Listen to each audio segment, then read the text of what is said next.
Hey, Kev, let's follow this trail over here. This looks like there might be something waiting down there. All right. Hey, wait a minute. Do you hear that? Yeah, I thought it was just me. What the heck is that? I don't know what that is. Whoa, do you smell that too? That's unbelievable. Hey, look. What the? Hey, look, those branches are moving over there. What the heck is that? Holy cow, is that what I think it is? Look at that thing. Oh my God. It's a freaking Sasquatch. Welcome to the Bigfoot Terror in the Woods Sightings and Encounters podcast. I'm your host, W.J. Sheehan. Hello, everybody, and once again, thank you for joining my brother KJ and I for what is going to be a fantastic show. My name is W.J. Sheehan, author of the series Bigfoot Terror in the Woods Sightings and Encounters, all of which are available, volumes 1 through 8, at Amazon in paperback and ebook. And 6 of the volumes are available at Audible, iTunes, and Amazon as well. So take advantage of that. And don't forget, folks, I have this 3-book series called The Exorcists, Truth and Lies, Diabolica, and Full Moon. So if you're into a little bit of exorcism, check them out. They're all in paperback and ebook, and Diabolica is in Audible format as well. And now let me bring my brother into this circus. Kevin, how are you? I'm great. How about you, Bill? Excellent. You know, I want to break the ice today with a couple of shout-outs. One to Emily from the Forest Fleur. Emily sent me out a couple of nice little gifts, Bigfoot-related, after doing a little interview with her on her podcast. Very nice. Maybe a little footprint casting? Not quite. I think she actually makes a lot of the stuff that she sells. These were actually like slices of wood, including the bark, nicely finished and varnished with like a stencil of Bigfoot on them.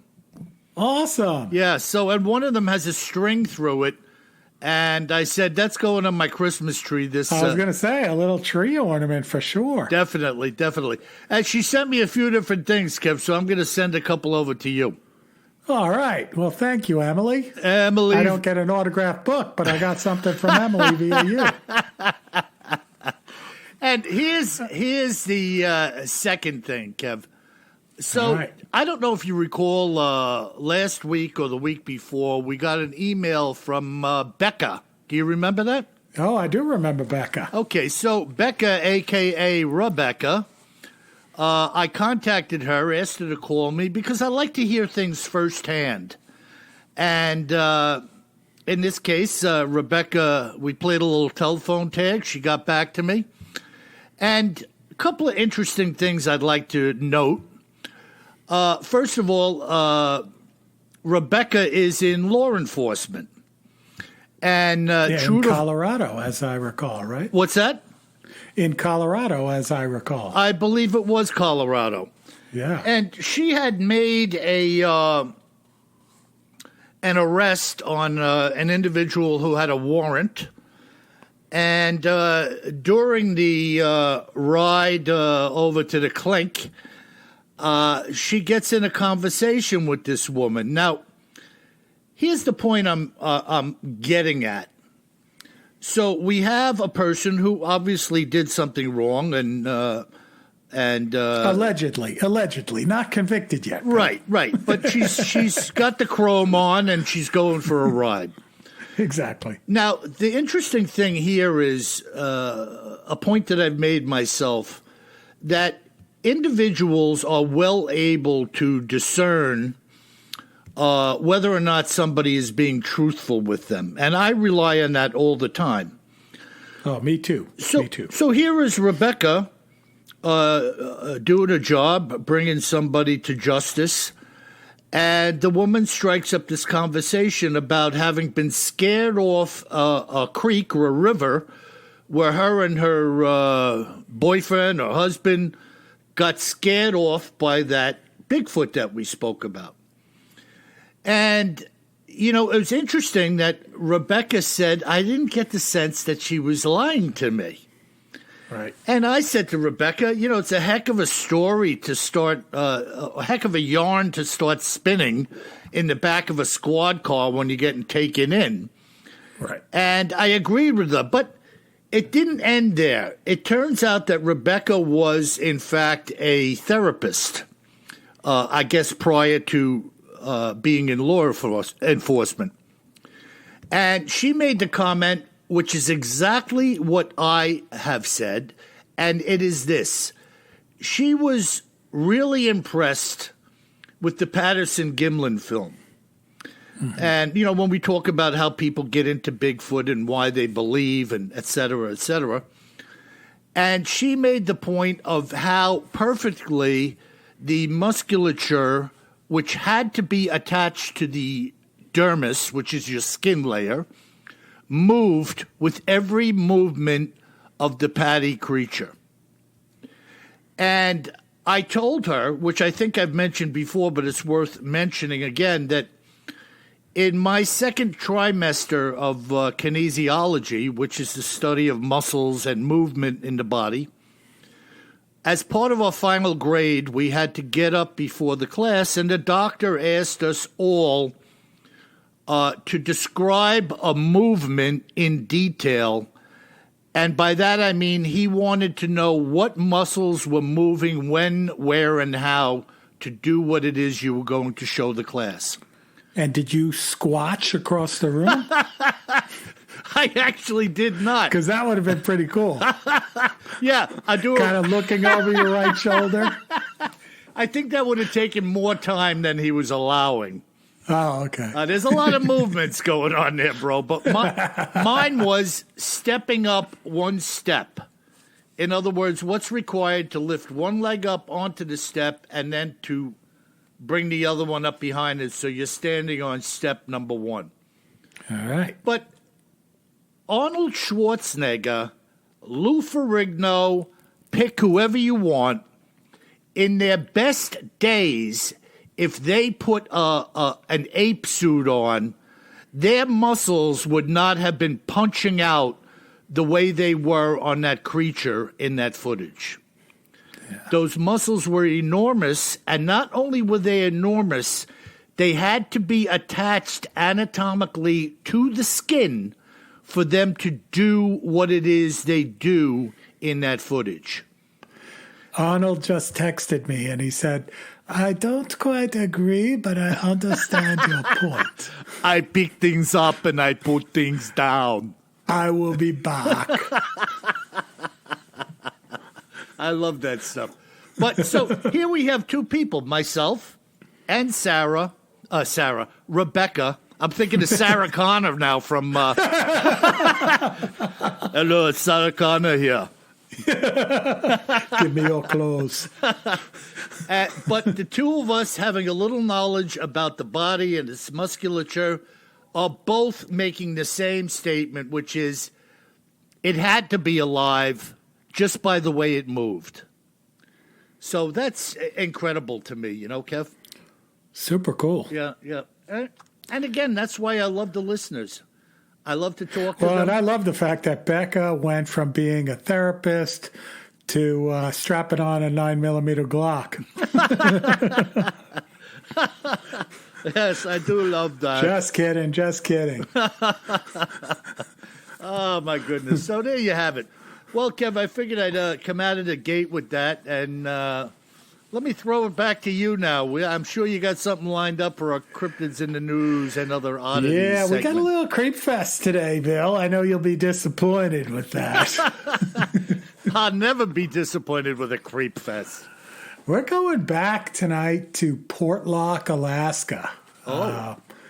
We touched on it when I was last summer, about a year ago, when I came back from Alaska, and I talked a little bit about the Portlock, Alaska mystery, but we didn't really do a full section of cryptids in the news. And I came across a pretty cool article from the Homer newspaper from Homer, Alaska. And it talks a lot about, it's an interview with a woman who grew up in Fort Chatham, otherwise known as Portlock, Alaska. And she talks about her experience there. So I figured let's talk about it again. It's pretty cool. Yeah, awesome. And you want to do a little a backdrop, or will you do that? Oh, yeah, definitely.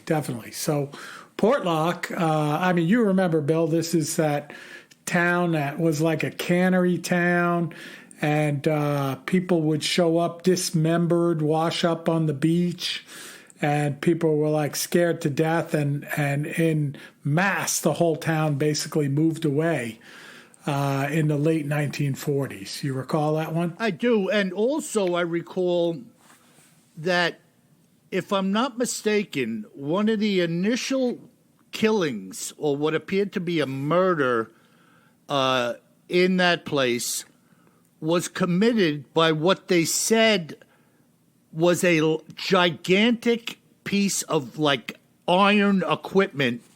Yeah, timber equipment. Smashing somebody, which couldn't have been humanly done. Yeah, couldn't be picked up by anyone, and smashed a guy over the head and killed him. Yeah, it was like something like a freaking snowplow off a truck or something, right? Yeah, it was logging equipment. Yeah. So the stuff I read, several accounts, they didn't actually say what it was, but I would imagine it was something like a hydraulic log splitter, something that you can't pick up. Right, something massive and iron. With. Yeah. Exactly. Go ahead, man. I didn't mean to interrupt you. Yeah, no, it's cool. It's cool. So this little town, first off, let's figure out where we are. So this is on the Kenai Peninsula, which is south of Anchorage. So, like if you were going to the Kenai Peninsula tomorrow, if you were lucky enough, I spent 2.5 weeks there last summer, and it was phenomenal. But you basically would fly into Anchorage, and then either drive a car or take a float plane, or even the Alaska Railroad take you halfway down there, head south on the Kenai Peninsula.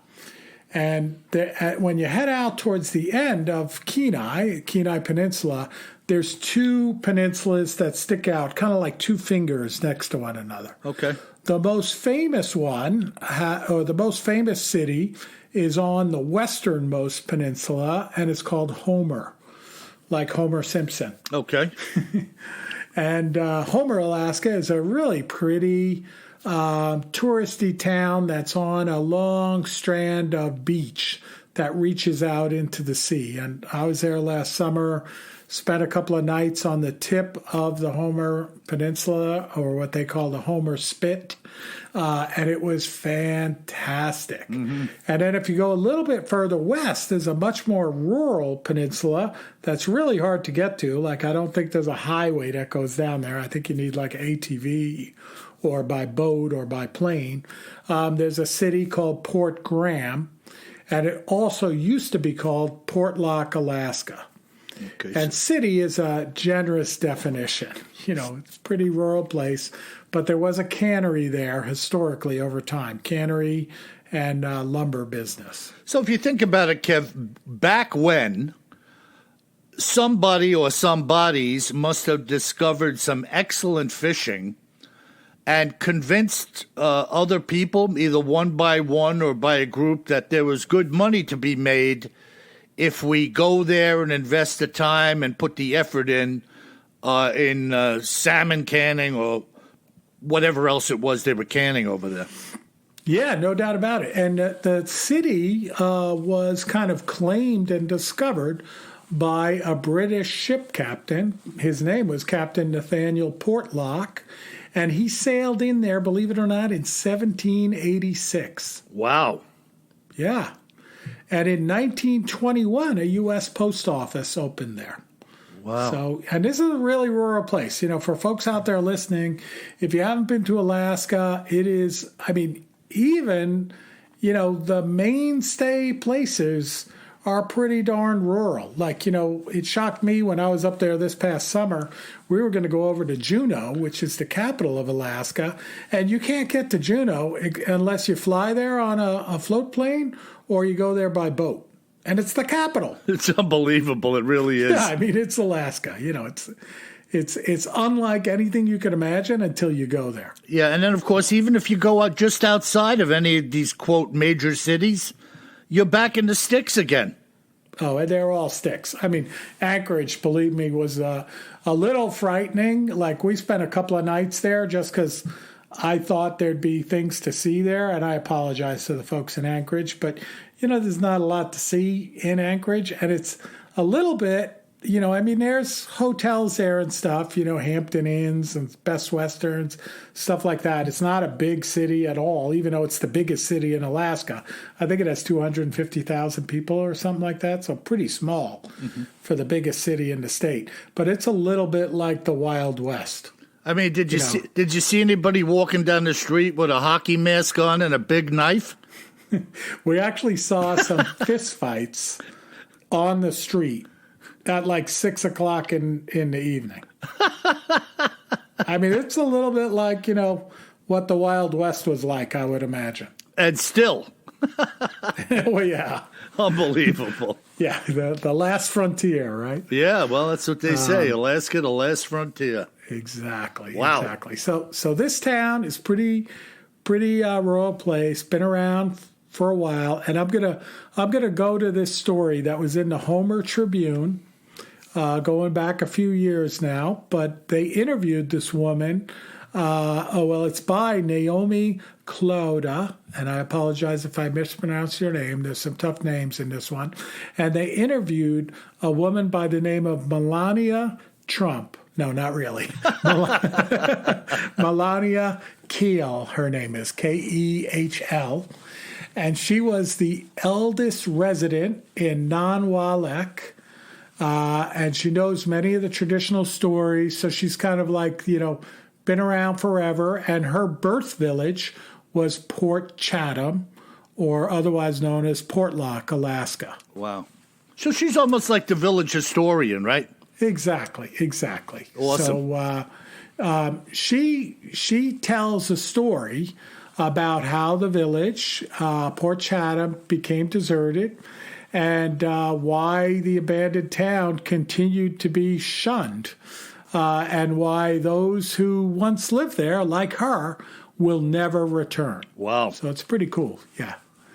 So she was born in 1934 in Port Chatham, so that's her birthplace, as I mentioned. Then a small village, they say, founded at the edge of a peaceful moorage. So the ships would come in there and anchor, right? Mm-hmm. And when she was a baby, the family abruptly moved away from Chatham. So even though they, were very happy there, they built a house there, they abruptly left. And she says they left the house and every board of its frame behind. Wow. Yeah. So just kind of left in the middle of the night. Yeah, well, that's fear. That's true fear. Yeah. You're not thinking about anything else other than saving your life and saving it now. Yep. And they asked her, was this a single event? I think this is super interesting, too. Was this a single event that frightened your parents away? And she says, no, it's not a single event. It happened over a quote-unquote long period of time. And she says a Nantiinaq, or big hairy creature, was reportedly terrorizing villages.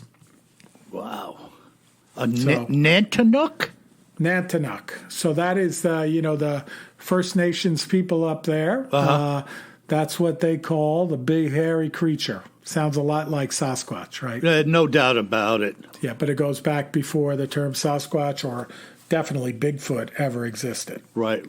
Well, I think the term Sasquatch was derived from that fellow, the cryptozoologist. I can't think of his name right now. Yep. He, in some of his interviews with some native peoples up in the Pacific Northwest, he had dug up the term Sasquatch. Exactly. From like Washington, British Columbia, but this is further up, different folks. They called it Nantiinaq. Wow. Yeah. So this is pretty interesting. So that, a lot of these encounters with the big hairy creature terrorizing the villagers, and this is a key theme of this hairy man set of encounters is, a lot of the encounters we talk about, Bill, even though we joke about them sometimes, they're not violent. They're very passive. They're looking behind a tree, swaying back and forth on its feet, and watching, maybe laying down on the ground and watching. But these sightings up here of Nantiinaq, they are violent. This is an aggressive creature. And, when we talk a little bit about the bodies in that, they're tearing these victims' bodies limb from limb. Yeah, which brings credence to the deers found with limbs torn off of them. Yes, exactly. I mean, you know what kind of power it would take, Kev, to tear a human leg off? Yep. I mean, just incredible force just to pull it off. Yep.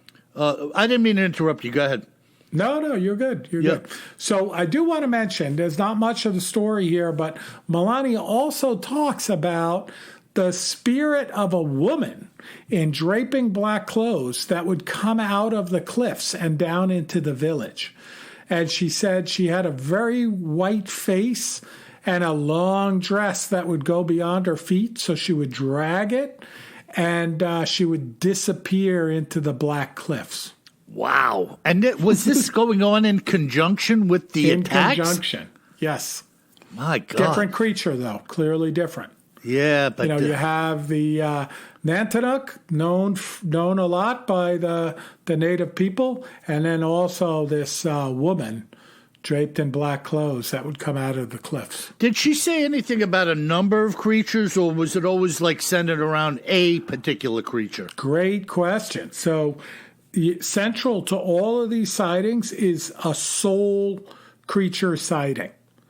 So it's kind of like, some of the discussion around it when you read about it is this like one super aggressive creature that, maybe he's out on this peninsula, which, peninsula is a little bit like an island, right? It's pretty isolated out there, surrounded by cliffs. Maybe he's angry. He's going a little insane because he's by himself, no other creatures around, and then basically killing everything in sight. Maybe he's killing everything in sight because he's hungry, because there's not much other food out there on this virtual island. Yeah, and this just furthers my point that if you meet up with a Sasquatch and walk away, you had a really good day. Exactly. Because you don't know one moment to the next, one creature to the next, what you're dealing with and how that thing is going to react to you or against you. Yeah.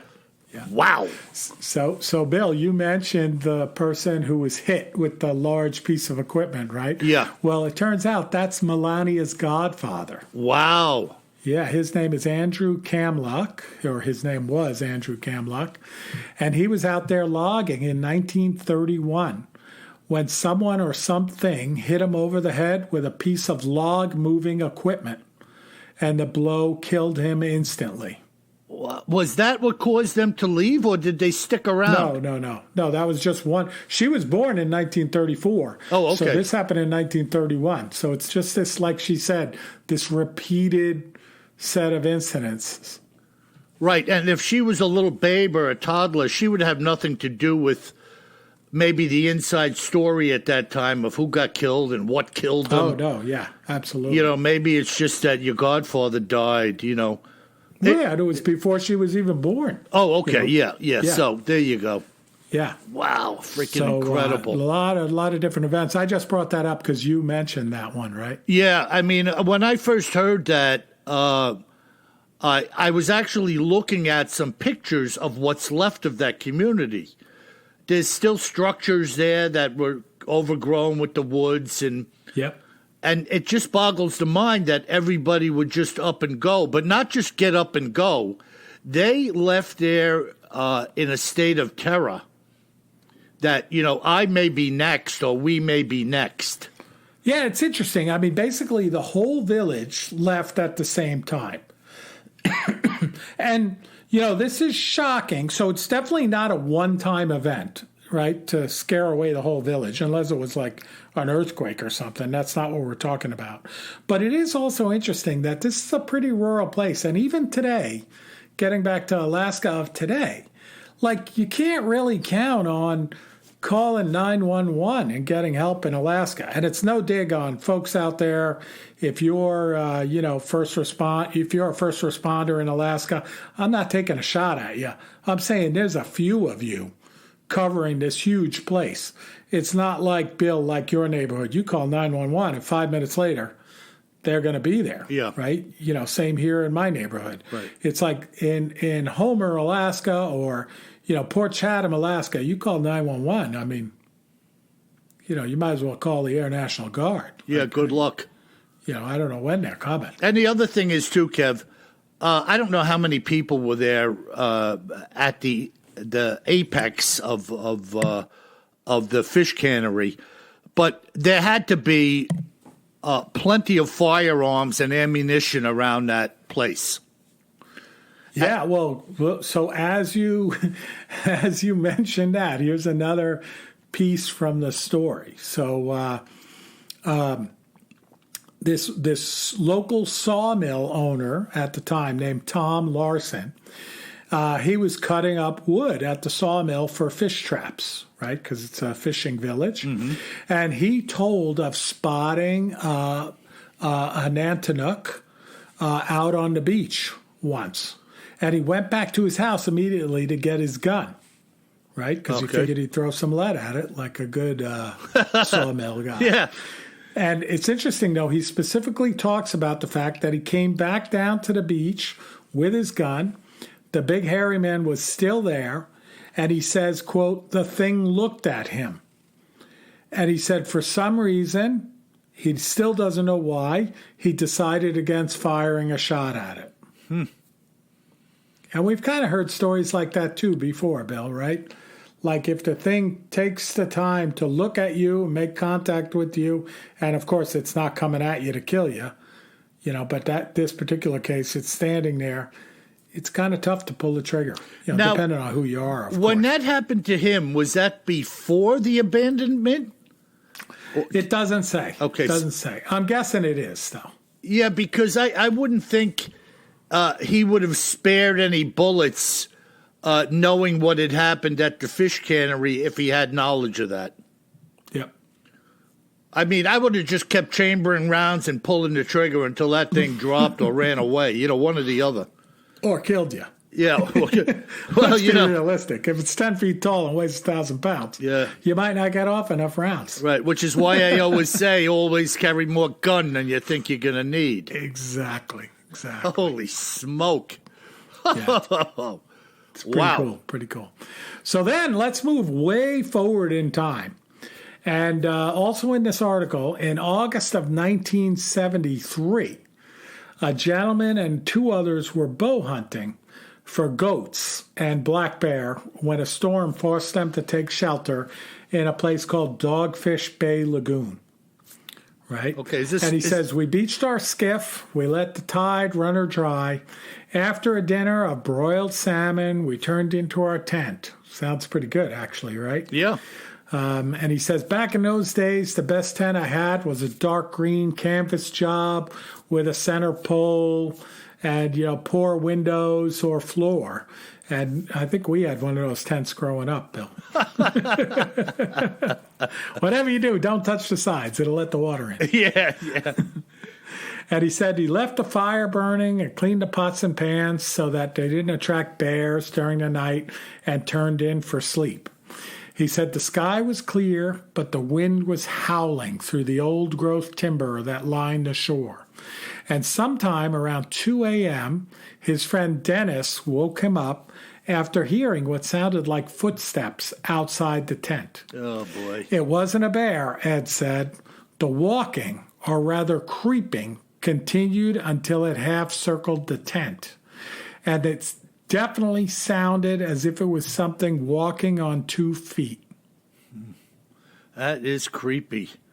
Yeah. And when people talk about tent encounters with Sasquatch, many times the Sasquatch kind of like handles the tent or runs its hand down the side, pushes in on it a little bit. You know what I mean? These types of things. Which is much different than a bear.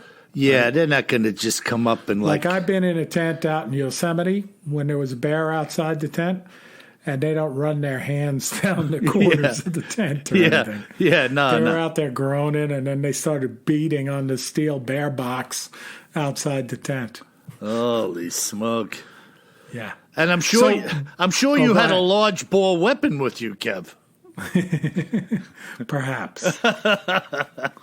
It might not be legal in Yosemite, so we'll say perhaps. So also, I left this out. I was so excited talking about this.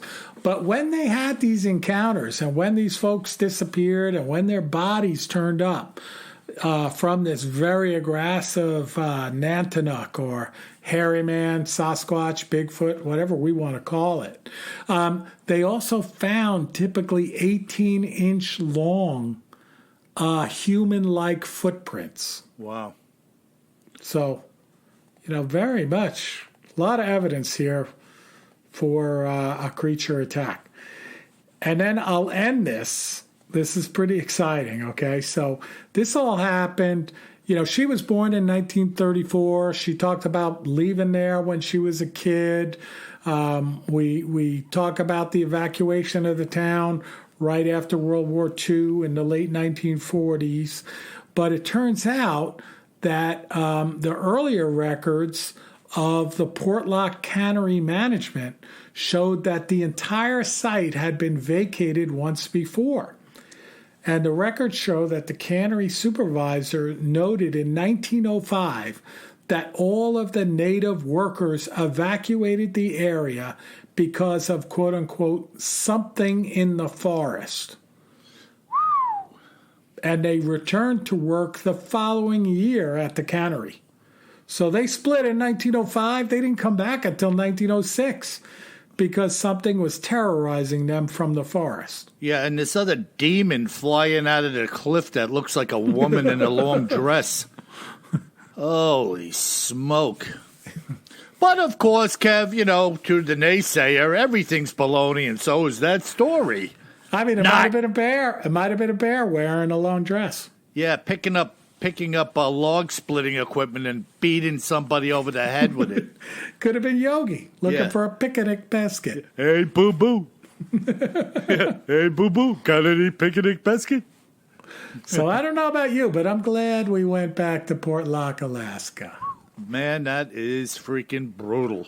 Creep fest. Wow. Man, you just can't make that up. And this is all legitimate stuff. This is on the record. Exactly. This is one for the books, an epic encounter with the Nantiinaq, whatever you said it was. Nantiinaq. I mean, obviously, in the paper, witnesses, people, abandonment, rehabilitation, abandonment again. Exactly. Murders. And by the way, folks, I'll put the article from the Homer Tribune up on BigfootTerrorInTheWoods.com, of course, with this episode. Yeah, and of course, folks, good luck to you going out there with your night vision goggles and a flashlight. Holy smoke. I mean, watch out for the aggressive ones, right, Bill? Like, if you get the passive one, hey, nice. Right, you get the aggressive one. Don't shoot. God bless you. Yeah. Holy smoke. Well, I'm going to follow that up with a great account. This came to me from Eddie Pettigrew. It's an amazing story, and here it is in its full. Some of the good old boys and I had planned a weekend pheasant hunt. If we all showed up, there would be 12 of us there, a group perfectly suited to flush the soybean field that we had in mind for the day's hunt. It was about 10 a.m. on Saturday by the time all of these old-timers had arrived. I was the captain of the hunt, and my job was to call out when I wanted the two end men to begin the flush through the field. When everything works well, the line of hunters form a crescent shape, moving forward through the field, which gives the end men a shot at anything flying away. Most of the guys were shooting 8-shot through a modified choke, including myself. This shot size and choke would put a good spread of pellets on any bird at about 20 to 25 yards. And since the pheasant is typically a low flyer, you won't have much more distance to shoot without endangering those who are flanking you on the drive. The rule is that we never turn more than the 10 o'clock and 2 o'clock position with our bodies or our guns. That day, we took about 13 birds, as I recall, which was a fairly good day's work for the crew. The next day, we were supposed to hit a nearby cornfield for more of the same. But the weather wasn't cooperating, the forecast being for rain showers all day long. I got on the phone with my buddy Mike and asked him if he was willing to give it a go, even though all of the other guys on the phone chain had bailed out. I told Mike that I really liked the look of the thicket next to the soybean field that we had hunted yesterday, and I suggested bringing the dog with us. Mike was usually game for anything, and today was no exception. I put my Irish setter in the truck and met up with him at the field. It was a dreary day and drizzling when we got there. Now, just so you understand, there was thicket flanking this field on two sides, made up of a very deep and intertwined bramble. There was no way a man in his right mind would penetrate it or even attempt to do so, for you would be torn up before you knew what hit you. However, a dog could sneak around low, going in and out of the little tunnels that were formed by the growth, and flush out a bird. The morning didn't work out so well, even though this appeared to be choice ground. I don't know if it was the rain or the fact that the temperature had dropped 10 degrees, but the dog hadn't spooked a single bird. I thought that maybe he couldn't get to where they were hunkered down, since a bird won't jump until it's forced to do so. You almost have to step on them before they will take to the air.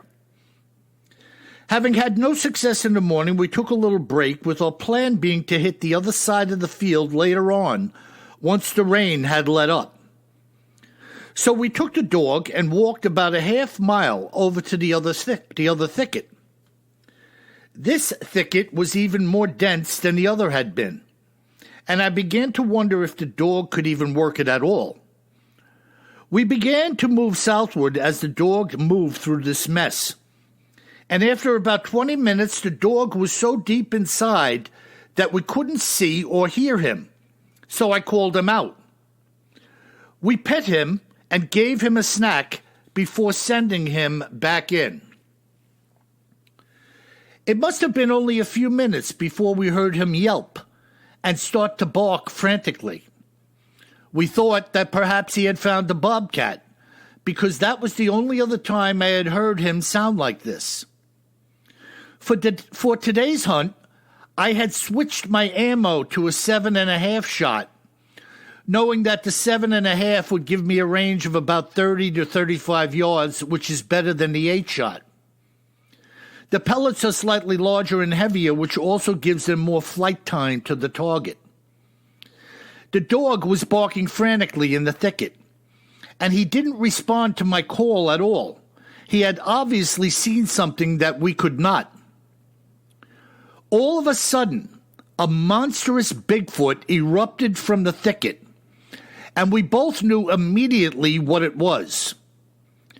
I turned my over-under double towards it and hit it squarely with both loads at very close range.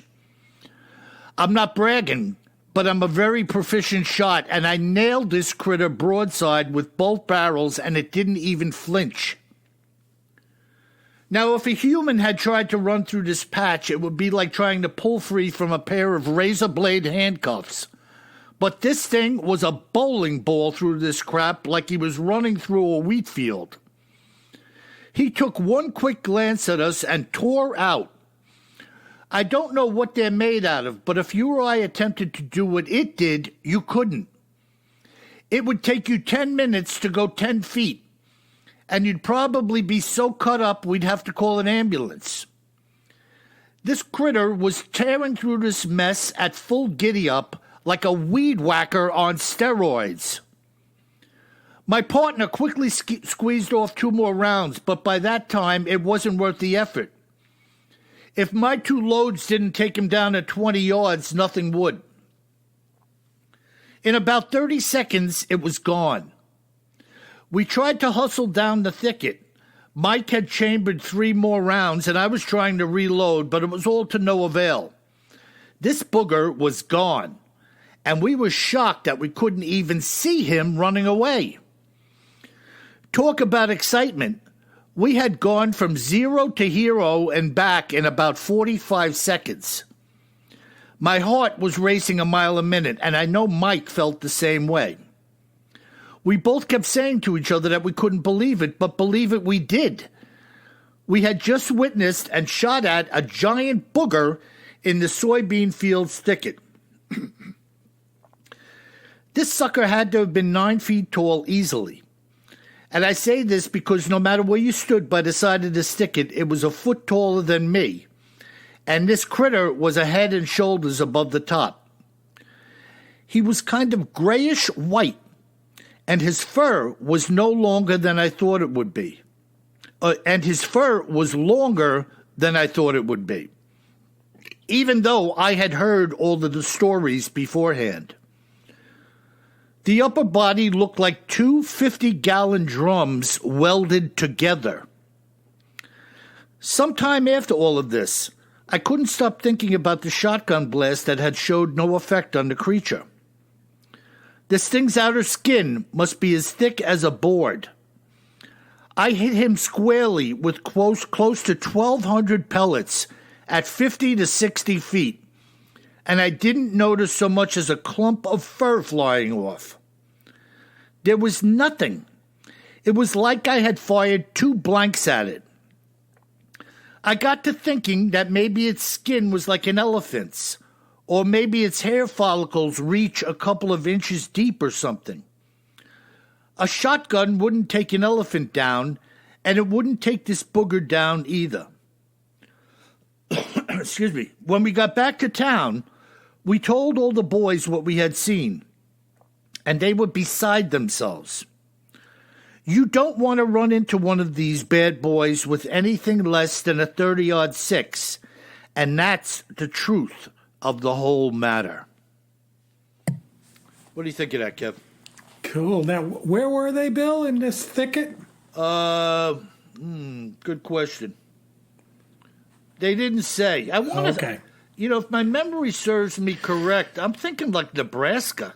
Okay, because it's just super cool. Like, I mean, there's a lesson in this, Bill, like, to me, all right? So if you're going out pheasant hunting in some big thicket, right? Not the big thicket of Texas, but in some big thicket, forget about the 8 or 7.5. You want some 3.5-inch shells with lead slugs. You know, you miss the pheasant, but you'll get the booger. I'm just saying, like, I wrote that down for myself, like, note to self. You go pheasant hunting out there, put the slugs in the shotgun over under. You won't hit any pheasant, but when that booger comes out, you're a hero. Yeah, and if you do hit the pheasant, there won't be nothing left. You won't be eating it for dinner. You know, and this story brings to mind something that I brought up before when we're talking, and that is about the thickness of the skin. One guy was talking about how it must be like an elephant, because you're not going to take an elephant down with a shotgun. And hence, you know, the elephant gun, which is, you know, a large bore rifle, you know. Yep. And the description of this thing, he talks about the body looking like 2 50-gallon drums welded together. I mean, that's a serious... That's a pretty cool description, yeah. Yeah, that's a serious body. I think, you know, this is one of my best quotes of all the encounters that I've heard. I think it went something like, tearing through this mess at full giddy up like a weed whacker on steroids. The best. The best. And then man. saying it looked like its body was two 50-gallon drums. Like, yeah, all right. Yeah. And think about that, Kev. You remember you telling me that the bears were going through this thorny undergrowth up in Alaska? Oh, yeah. Yeah. Like it was nothing? Yes. And, you know, if you think about that, the way we walk through thorn bushes or something, we're like watching everything we do, and one scratches us and we gently lift the thing out of the way and try to make our way through. These things just go walking through there like Devil's Claw or something like that. I just can't think of the name. No, I think that sounds right to me, the Devil's Claw. Devil's Club, that's it. Devil's Club. Yeah. But maybe that lady floating out of the cliffs had a Devil's Club. Could be. Oh, my God. What an incredible encounter, though, huh? It is awesome. Awesome. And it's, it's one of those examples where you're going out pheasant hunting. You don't think you're going to run into Bigfoot. You're not out on a Bigfoot exhibition or something like that.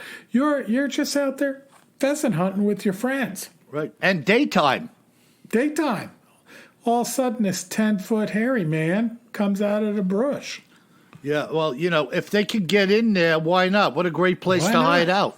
Yeah, awesome. Who's going to come inside a gigantic wall of thicket to come look for you? If you can get in there, you're safe. Yeah, maybe a bear, Bill. Yeah, maybe a bear with a frilly undershorts on. Or a long dress that drags along the ground. Yeah, so that's it. Just incredible, man. That is awesome. Yep. Great account. So what do we got in our listener mail tonight, brother? Yeah, we got some good listener mail. So first one comes in from Rob in Chattanooga, Tennessee. Yeehaw! Down the road a piece from me. Same neighborhood, though. And the subject is, I am a believer, with an exclamation point. Uh-huh.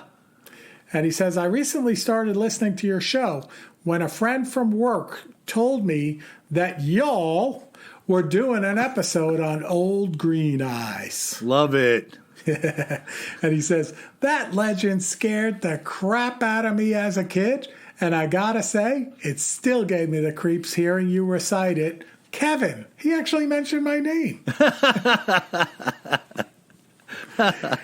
Thank you, Rob. And so Rob mentions, he says he grew up in Alaska, and ever since I saw the Northern Lights, I've known this world is a lot bigger than me, and that there is plenty of things in the woods that we know little to nothing about. Yeah. Yeah, when you look at the creation and consider the length and breadth and depth of what it is we live on and what's around us, I mean, to me, you got to be an ignoramus not to, or to presume that these things or other things are out there. We know everything there is to know. Well, and it's interesting, like, Rob brings up Northern Lights, seeing the Northern Lights. And it's like, when I first saw the Northern Lights, if you described that to someone that you saw it, they wouldn't believe you. I mean, it's like the freakiest thing you've ever seen. Yeah. Now, I've never seen a Bigfoot, but when you see the Northern Lights, you're like, holy crap. Yeah. Like bigger, more vibrant, crazier than any description or photograph you've ever seen. But again, it's another thing where if somebody described it, you wouldn't believe it. It's absolutely otherworldly. Yeah, this veil of shimmering, shifting lights. Like, moving around. Like when I first saw it, it reminded me, I don't know if you remember the first Raiders of the Lost Ark movie. When they opened up, remember the Nazis opened up the Ark of the Covenant.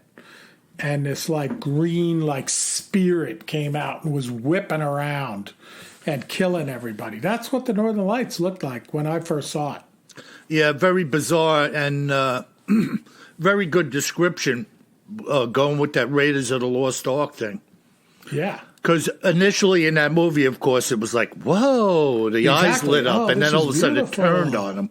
Yeah, it was like, nah, not so beautiful. Yeah, yeah. Watch out. Incredible. And then Rob also writes, he said, Bill would be interested to know that I too believe that I encountered an angel back in the summer of 2012. Mm-hmm. It's pretty interesting. So he says, thank y'all, that's plural for the both of us, Bill, so much for the excellent work you do with the podcast. It's the perfect mixture of having fun with a fun topic while still taking the facts of it seriously. I'm still trying to catch up on all the episodes, but I'm enjoying them immensely. God bless, Rob. Wow. And pardon me, folks, I'm having a little bit of like a post-nasal drip here or something, scratching my throat and kind of tickling me like a feather. But I'm playing. Not an evil woman spirit coming down from the cliffside. I'm actually playing a little telephone tag with this fella today as we do this podcast. Oh, cool. Very cool. I contacted him. I wanted to hear of what he believed was an angelic encounter. Yeah. And, I'm sure I'll get together with him over the next couple of days. But like I say, folks, if you've seen something, say something. We get a lot of email. I talk to a lot of people, like Rebecca on the phone yesterday, the day before. But I am sure that the amount of people I speak to or hear from are nowhere near the amount of you who have something to say. So reach out, BigfootTerrorInTheWoods.com, hit the contact link, and tell us what's on your mind. All right, cool. All right, our next letter comes in from Brandon in Ottawa. Hey, mate. And he says, I'm from Ottawa, Canada, and have grown up largely in the rural area west of Ottawa, known as the Ottawa Valley. Hey, Brandon, I've been to the Ottawa Valley a bunch of times. It's beautiful up there as long as it's not wintertime. Otherwise, it's like cold. He says, I have binge listened to your podcast, and I love it. I have about an hour drive to and from work each day and love listening to the podcast and subject matter on my way to and from work. I have never seen a Bigfoot or had any experiences, but firmly believe in their existence and would welcome an opportunity to see one myself one day. Here's to hoping. Now, he's in Canada, so we know he's not packing the arsenal that he should. Yeah. So be careful there, all right, Brandon? Like, don't hope too hard unless you're carrying more gun. Yeah. Yeah. And he wouldn't like to encounter one if he was at the fish cannery. Not the likes of that one. Oh, so Brandon writes, I was wondering if either of you had followed Todd Standing's work or the Survivor Man Bigfoot series. Todd actually recently brought the issue before the British Columbia courts. He ultimately did not win his court case, but it was nevertheless a great attempt to have the species recognized. His video evidence, although controversial, is quite compelling. Check it out, and I'd love to hear your thoughts on it. Keep up the great work. I look forward to listening to more of your show in the future. Brandon from Ottawa. Yeah, Kev, whenever I hear stuff like this, fellas going into court trying to get the species recognized, he gets nowhere. And yet this thing is depicted as a dangerous animal on a armed forces survival map. Yeah. Well, it's pretty interesting. So I looked into this. This letter came in early in the week, and I had time to look at it and look up Todd. And I remember seeing some of his videos. It's a couple of years ago that he brought this lawsuit. And really it was dismissed, as I recall, on the grounds that there was no precedence to kind of, like, there was no wrongdoing by the government. No one was hurt by them not, calling in Fish and Game or whatever he claimed to go and do an investigation and a camp out looking for Bigfoot. So it's reasonable. Courts are going to be kind of conservative by nature, right? Like, it made sense. But the video that he posted, I mean, some of these, maybe we'll do an episode on it. Some of these close-ups of the face were like unlike anything I've seen before. I don't know if you've seen it, Bill. I have seen some of them, and as well as Todd, I love Les Straub. My heart sunk when he stopped doing Survivor Man Bigfoot. I thought that was some of the greatest stuff I had ever seen legitimately. And I was just like, wow. Yeah. And I wish, hey guys, anybody listening, if you know where I could get DVDs of Les's shows, would you reach out to me and let me know? I did a little snooping around. I couldn't find anything. I think there's some episodes on YouTube, but I wanted some hardcore material that I could watch at my leisure and go back through some of the investigations that he did. Les, if you're out there, love you, bro, and I wish you'd get back in the game. I understand he's playing some music now. He's a musician, and he's digging on that vibe now, but what an incredible grouping of shows he did. I think Todd Standing was in one show with him. Yeah, I believe so. Yeah. So, well, Kev, maybe we could look into some of Todd's stuff one day. And yeah. Like I looked into it after I saw this letter. Not in detail, but it's pretty interesting. And the video, some of the video he captured is like stunning. Like these close-ups of the face that are kind of, honestly, it reminded me of like the old Planet of the Apes movies. Yeah, you could see the eyes, the nose, the mouth, clear as day. Yeah. Super just cool. Incredible. I mean, just, and these creatures are so different looking. Yeah. It's almost like humanity, Kev, when you walk down the street in Manhattan. Oh, yeah. And you just do facial recognition of all the different people around you. It's amazing. Just human beings, how different we look. Absolutely. Wow. Absolutely. All right. We are going to Henrique from Michigan. He says, I really enjoy your show, having first heard you interviewed on the forest floor. Wow. Yeah. So there you go. Little shout out. Yeah, and I was giving a heads up to Emily at the beginning of the show. Yep. So Henrique heard you there, and he says, it's incredible to me just how many encounters there have been with this creature. One can only imagine how many have actually occurred over the past hundreds of years. And we've touched on some of them, like they're well documented. This is me talking, not Henrique. Right. And he says, keep up the great work, Henrique. Wow. I mean, look at the one you were just talking about today, Kev. That's over 100 years old. I've said it before, Bill. I love the old stuff. I love finding these old newspaper clippings online and like reading them from the print of the actual newspaper, from the, the scan of the actual newspaper. And you think of like how much, compared to today, how much they had to go through to get that printed. Back then, like it wasn't a one-off somebody posting on YouTube. No. Like, it went through some scrutiny, some interviews, some face-to-face, etc., to make that into the paper. Yeah, and setting all the type by hand and some archaic press. Yeah, no doubt about it. Popping them off one sheet at a time. Yeah. Rolling the ink out on the typeface. Just incredible. And talk about old time. How about the last podcast we did, the Nahani? Exactly. Wow. We're always going back in time. Yeah, well, when we can. And by the way, speaking of going back in time, Kev, keep an eye on your mailbox. I just sent something interesting out to you today. Oh, all right. I sent it media rate, though, so that'll probably take 6 months. All right, Bill. Well, that's our last email this week. Thank you for everyone for writing in and, of course, listening. And thank you very, very much for all those 5-star reviews.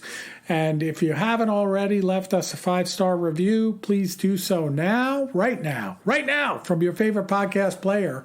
And if you have already, hey, why not leave us another one? And it's really important that you keep those 5-star reviews coming because it brings more listeners to the podcast. That's our main way of getting new listeners is the 5-star reviews. And as we get more listeners, we can continuously increase the quality of the podcast. So thank you so very much. Wow.